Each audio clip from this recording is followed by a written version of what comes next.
Greetings. Welcome to our REDSHORT webinar for this Wednesday, April 19th, 2023. My name is J.D. Thomason. I am an analyst with Red Sky Alliance, and today I will be walking you through a short discussion on some recently released information on a type of DDoS attack known as a hyper-volumetric attack that has been gaining some ground this year. As always, you can find information on related topics at redskyalliance.org. So here is the agenda for today. First, we'll go into a little bit of a refresher on what DDoS attacks are, how they manifest, how things look when a service is being attacked, and how they can be detected. From there, we'll go into the typical mechanics of how a DDoS attack takes place and what sort of techniques and methods tend to be involved. We'll get into describing a somewhat newer type of DDoS attack known as a hyper-volumetric attack. These can differ significantly in their mechanics to more traditional or standard attacks, so we'll try to clarify those things while we're here. Then we'll get into some overall considerations on the state of DDoS attacks in the first quarter of 2023. So let's get started. DDoS, or distributed denial of service attacks, are attacks that attempt to disrupt traffic to a specific target. These attacks can be divided into multiple classes, but generally, these attacks will manifest in the form of a flood of network traffic attempting to overwhelm either the target specifically or the infrastructure surrounding the target. One common way to think about this is in comparison to a traffic jam. If there are too many cars on the road, then everyone is going to have trouble getting to where they're going. So in a similar sense, if a system is expending its resources handling the requests from an attack, then the legitimate requests can either be delayed or not make it through at all.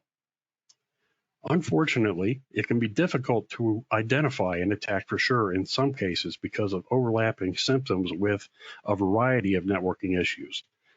Typically, systems affected by DDoS attacks can suffer from atypical slow performance, like long load times, inability to load or serve files, or have sudden connection losses. DDoS attacks can showcase a number of characteristics. For example, we can look for an unusually high amount of traffic coming from a specific source, or we can look for an unusually high amount of traffic coming from devices that share a certain profile, like a location or device type. It can also be worth looking into unexplained surges to a specific point, or odd traffic patterns like surges that are occurring at odd times during the day. DDoS attacks are generally carried out by using networks of internet-connected machines. A large proportion of these machines will be compromised computers, but can also include a wide variety of other internet-connected devices. Individual devices, in this case, are typically called bots, while groups of these devices will typically be called botnets. Ideally, attackers will be looking to remote control these devices through malware, thus allowing them to designate a target of attack. Botnets under an attacker's control will send spurious requests to the target in an attempt to overwhelm the target server or network and deny service to legitimate traffic that is attempting to gain access. DDoS attacks can typically be divided into one of three categories, being either application layer, protocol, or volumetric attacks. The goal of application layer attacks is to exhaust the target's resources, thereby creating a denial of service situation. These attacks will target resources that respond to HTTP requests and serve web pages, like web servers and databases. The goal of protocol attacks is a little more general in the sense that service disruptions are still desired, but with this kind of attack, network resources like load balancers or firewalls can also be targeted. Volumetric attacks focus more on the bandwidth that is near the target with the goal of creating congestion with large amounts of data. Techniques like DNS amplification can be used here, where the attacker sends an open DNS server a lookup request with a response target set as the target of attack. Hyper-volumetric DDoS attacks aren't necessarily a new kind of attack, but they do seem to have taken on new life in the first quarter of 2023.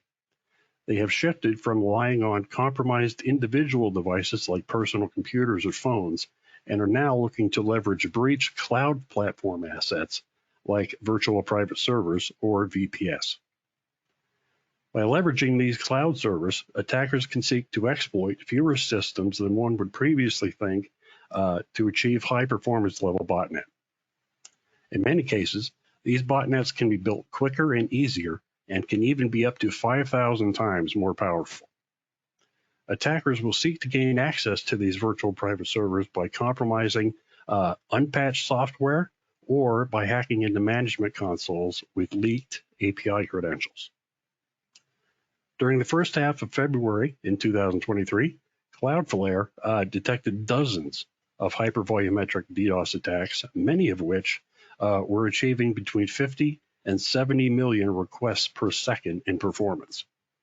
The largest that was detected was exceeding 71 million requests per second. These attacks were targeting a gaming provider, cryptocurrency companies, hosting providers, and cloud computing platforms. Cloudflare also states that these attacks all originated from cloud providers. As I noted just a moment ago, there was a definitive uptick in hypervolumetric DDoS attacks in the first quarter of this year. Cloudflare's first quarter report indicates that large-scale volumetric attacks in general increased by 6% over the previous quarter, with DNS attacks being the most popular attack vector. There were a number of attacks on Western organizations like banks, airports, and universities by the groups Killnet and Anonymous Sedan. However, the country that was targeted the most by HTTP DDoS attacks was Israel, with the United States, Canada, and Turkey following closely behind. The country with the largest source of HTTP DDoS attacks was Finland, which was also the largest target for network layer DDoS attacks. There were a number of industries that were targeted by DDoS attacks in the first quarter of 2023. In North America, the most targeted industries were marketing and advertising. In Europe and Asia, the most targeted industries were gaming and gambling. Banking and finance were the most targeted industries in South America. Telecom was the most targeted industry in Africa, and healthcare was the most targeted industry in Australia. So, let us wrap up. We went over a little bit about what DDoS attacks are. Basically, they are an attempt to disrupt traffic to a target and will generally be in the form of a flood of network traffic attempting to overwhelm either the target specifically or the infrastructure surrounding the target.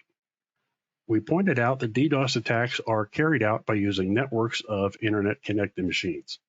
Individual devices are known as bots, and these are used to form botnets, which then seek to send an overwhelming number of requests to the target in order to deny service to legitimate traffic. Hypervolumetric attacks, while not new, have gained quite a lot of ground in the first quarter of 2023. These attacks are a little different from more standard attacks in the sense that they seek to take advantage of compromised VPS servers in the cloud, rather than relying on high numbers of individual devices like personal computers or phones. This allows for a high level of performance with fewer devices needed to exploit. Lastly, we gave an overview on the kinds of industries that were most targeted by DDoS attacks in various regions, from banking and finance to marketing and advertising to gaming and gambling, along with telecom and healthcare organizations.